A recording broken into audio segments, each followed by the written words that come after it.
Hello everyone and welcome to mister इंट्रोडेंट YouTube channel.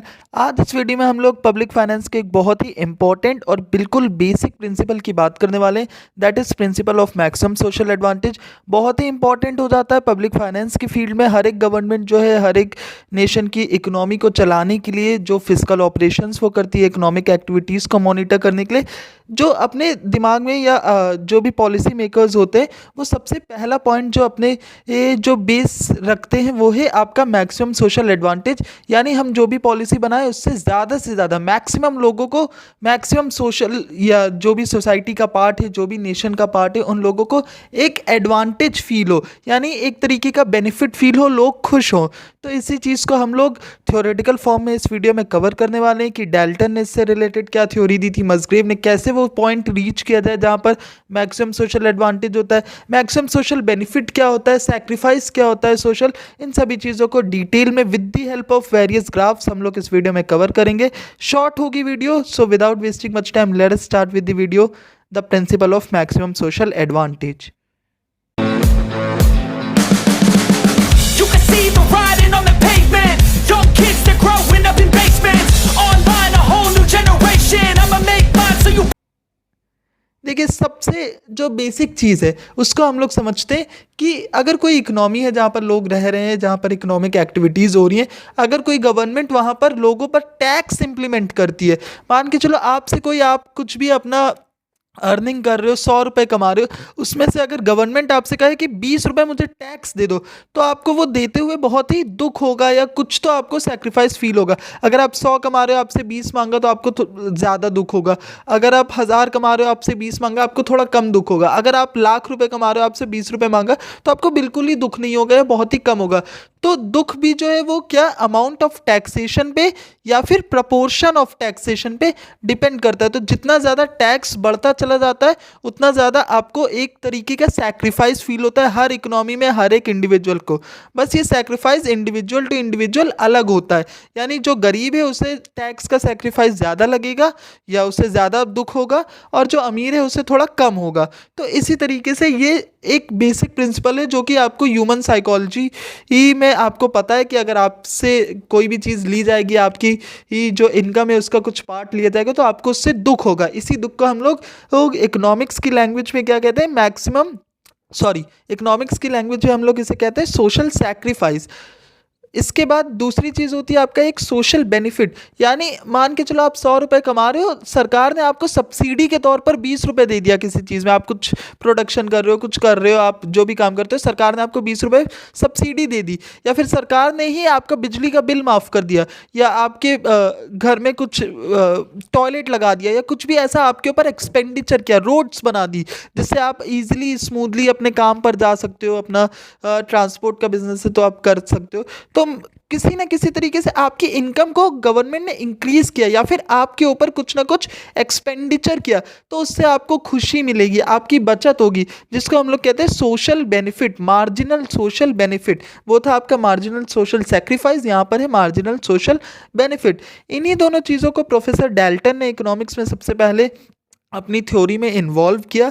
इन्होंने जो थ्योरी दी उसका नाम था मैक्सिमम सोशल एडवांटेज। इसके अलावा पीगू ने भी दिया जिसका नाम दिया था principle of maximum aggregate welfare.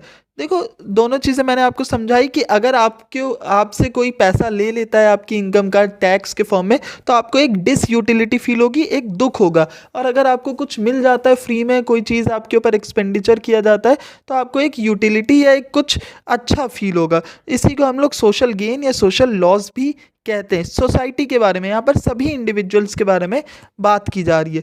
तो इसी से रिलेटेड डेल्टन ने क्या कहा है, public expenditure in every direction should be carried just so far that the advantages to the community of a further small increase in any direction is just counterbalanced by the disadvantage of a corresponding small increase in taxation। देखो, इन्होंने basic चीज़ ये कही है कि अगर आपको society में एक मैक्सिमम सोशल एडवांटेज बना करके रखना है, तो जितना सोशल सैक्रिफाइस हो रहा है, लगभग उसके बराबर ही आप क्या कर दो, सोशल बेनिफिट को भी कर दो। यानी अगर आप जितना भी टैक्स ले रहे हो तो उसके भर का आप थोड़ा सा एक्सपेंडिचर भी करो, ताकि वो चीज़ें काउंटर बैलेंस हो जाए। यही काउंटर बैलेंसिंग प्रिंसिपल आपका डेल्टन ने दिया है, जिसको थ्योरेटिकल फॉर्म में with the help of graphs अब हम लोग आगे पढ़ेंगे।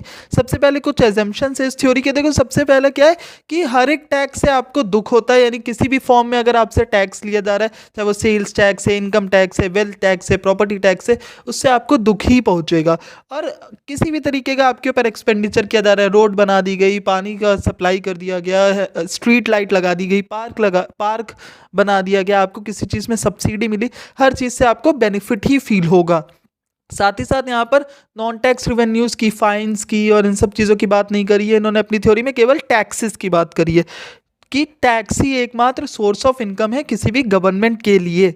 The government has no surplus no deficit budgeting, यानी गवर्नमेंट का एक बैलेंस बजट है। ऐसा भी नहीं कि गवर्नमेंट को, देखो डेफिसिट में क्या होता है कि हर सरकार इसलिए टैक्स बढ़ा देती है क्योंकि उसे पुराना अपना जो भी उसने डेफिसिट में है अगर, तो जो भी डेप्ट लिया होगा उसे वो भी चुकाना पड़ता है। और सरप्लस में क्या करती है सरकार के पास, क्योंकि ज़्यादा पैसा है तो वो टैक्सेस कम कर देती है। तो ऐसा कुछ नहीं है यहाँ पर, और इन्होंने माना एक बैलेंस बजट है, जितना कमा रही है उतना ही वो खर्च भी कर सकती है। Public expenditure is subject to diminishing marginal social benefit and taxes are subject to increasing marginal social sacrifice. इसको हम लोग ग्राफ की ही मदद से समझेंगे, बहुत 1 मिनट के अंदर आपको समझ में आ जाएगा, बहुत इजी बन जाएगा। देखो मार्जिनल सोशल सैक्रिफाइस ग्राफ की मदद से हम लोग इसे समझते हैं। आपको वैसे भी पता है, जो मैंने साइकोलॉजिकल फॉर्म में आपको जो बताया कि हमारा ब्रेन जो है वो कैसे काम करता है, कि अगर आपसे कोई पैसा ले लेगा तो आपको दुख होगा। तो मानकर चलिए अगर आपसे 1 यूनिट किसी ने टैक्स लिया, 10 रुपए लिया, तो आपको इतना दुख हुआ। ये है आपका marginal social sacrifice Y axis पे, और यूनिट ऑफ टैक्स आपका एक्स एक्सिस पे। तो आपको इतना दुख हुआ। फिर आपसे किसी ने और ज़्यादा टैक्स लिया तो आपको यहाँ पर दुख हुआ, फिर और ज़्यादा टैक्स लिया तो यहाँ पर दुख हुआ, और लेगा तो आगे ये ग्राफ ऐसे बढ़ता ही चला जाएगा। तो ये क्या शो करता है कि जो मार्जिनल सोशल सैक्रिफाइस है, ये आपका एक तरीके से इंक्रीजिंग मार्जिनल सोशल सेक्रीफाइस जो है ये एक इंक्रीजिंग कर्व है। यानी अगर आपका टैक्सेस जितना बढ़ता चला जाएगा उतना ज़्यादा आपका ये क्या हो जाएगा, सैक्रिफाइस भी बढ़ता चला जाएगा। और अगर आपका टैक्स जो है वो कम होगा तो आपका सैक्रिफाइस भी आपको कम फील होगा, आपको लॉस थोड़ा कम फील होगा। बस यही एक आपका मार्जिनल सोशल सेक्रीफाइस का ग्राफ है, यही आपको समझना होता है। इसके बाद नेक्स्ट चीज़ क्या है, मार्जिनल सोशल बेनिफिट। ये थोड़ा सा अलग है, एमएसबी भी इसे कहते हैं। इसमें क्या होता है कि जितना ज़्यादा आप पब्लिक एक्सपेंडिचर, ये डिमिनिशिंग कर्व है आपका, ये डिमिनिशिंग मार्जिनल यूटिलिटी पे बेस्ड है, या जो डिमिनिशिंग कर्व्स होते हैं, इसमें क्या होता है कि जितना ज़्यादा आपका पब्लिक एक्सपेंडिचर होता रहेगा उतना आपको कम बेनिफिट फील होगा। मान के चलो जैसे किसी ने आपको पहले, आप गरीब थे, आपको 10 रुपए दिया, आपको बड़ी खुशी हुई, फिर किसी ने आपको 20 रुपए दिया, आपको और खुशी हुई, फिर 30 रुपए दिया, ऐसे करके या फिर से 10-10 करके कोई रोज़ आपको दे रहा है, तो उतना खुशी फील नहीं होगी, धीरे धीरे थोड़ी सी खुशी कम होती चलेगी। वैसे ही सरकार ने आपके यहाँ रोड बनवा दी, इलेक्ट्रिसिटी लगवा दी, फिर कुछ और कर दिया, फिर कुछ और आपके ऊपर पब्लिक एक्सपेंडिचर किया, फिर आपको सब्सिडी, तो उन सबकी वैल्यू धीरे धीरे आपके लिए कम होती रहेगी। यही चीज़ मार्जिनल सोशल बेनिफिट पे, यानी अगर कोई इकोनॉमी ऑलरेडी डेवलप्ड है तो वहाँ पर छोटी मोटी चीज़ों का, छोटे मोटे पब्लिक एक्सपेंडिचर का लोग ज़्यादा बेनिफिट नहीं उठा पाते या बहुत ज़्यादा खुश नहीं होते। अगर कोई अंडर डेवलप्ड एरिया है जहाँ पर थोड़ा सा भी अगर सरकार खर्चा करती है तो लोग बहुत खुश हो जाते हैं, लेकिन अगर कोई डेवलप्ड कंट्री है तो वहाँ पर अगर बहुत ज़्यादा भी खर्चा कर रही है तब भी लोग उतना ज़्यादा उससे खुश नहीं हो पाते या बेनिफिट नहीं उठा पाते। तो यही बेसिक आइडिया होता है आपका। अब देखिए ये दोनों कर्व्स सेम है, आपको एक्सप्लेनेशन भी मैंने दे दिया है कि जैसे जैसे पब्लिक एक्सपेंडिचर बढ़ेगा वैसे वैसे आपका ये जो कर्व है ये डिमिनिशिंग है, यानी ये नीचे चला जाएगा, नीचे चलता रहेगा, ताकि आपका जो बेनिफिट है वो कम होता रहेगा with the increasing units of public expenditure. Next cheese, maximum social advantage. ये एक ऐसा पॉइंट है जहां पर आपके जो सोशल सेक्रीफाइस है और सोशल बेनिफिट है ये आपस में एक दूसरे को इक्वलाइज कर ले या फिर काउंटर बैलेंस कर ले। कुछ नहीं, बहुत ही सिंपल सा आपका फिगर होगा, टैक्सेशन और एक्सपेंडिचर को हम लोग एक्स एक्सिस पे लेंगे और सोशल बेनिफिट और सेक्रीफाइस को हम लोग वाई एक्सिस पे लेंगे। तो जहां पर ये दोनों कर्व्स मिलेंगे, देखिए हमने बताया था सोशल सेक्रीफाइस ये एक इंक्रीजिंग कर्व है यहाँ पर इंक्रीजिंग कर्व है और सोशल जो बेनिफिट है वो एक डिक्रीजिंग कर्व है। तो दोनों इंटरसेक्ट जहाँ पर करेंगे, ये जो पॉइंट होगा ये होगा आपका point of maximum social advantage. ये पॉइंट क्या कहलाएगा? Maximum social advantage.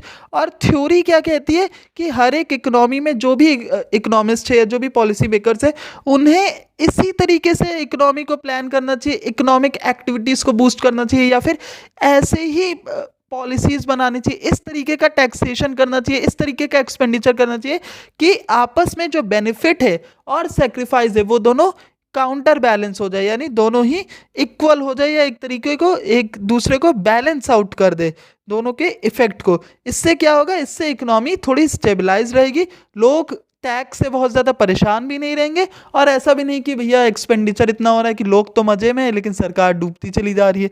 तो ऐसा भी ना होना चाहिए। यही चीज़ डेल्टन ने बोली है, पीगू ने बोली है कि हर एक सरकार को इस दिशा में काम करना चाहिए कि उनको ज़्यादा से ज़्यादा सोसाइटी को एडवांटेज ही पहुँचे। सेम चीज़ को रिपीट करते हुए आपका जो मसग्रेव का इंटरप्रिटेशन है, क्योंकि कई बार क्या होता है कि कुछ पर्टिकुलर एग्जाम्स में, अगर आपके कॉलेज एग्जाम्स है या कुछ है, किसी बुक में केवल मसग्रेव की थ्योरी होती है, किसी में डेल्टन की होती है। देखिए, स्टैंडर्ड थ्योरी तो आपकी डेल्टन की है, लेकिन मसग्रेव ने भी इसका एक्सप्लेनेशन दिया जो कि काफ़ी बुक्स में इंक्लूडेड है। कई बार क्वेश्चन मसग्रेव के एक्सप्लेनेशन पे भी आता है, तो यहाँ पर इसका भी बहुत सिमिलर सा ही डायग्राम है।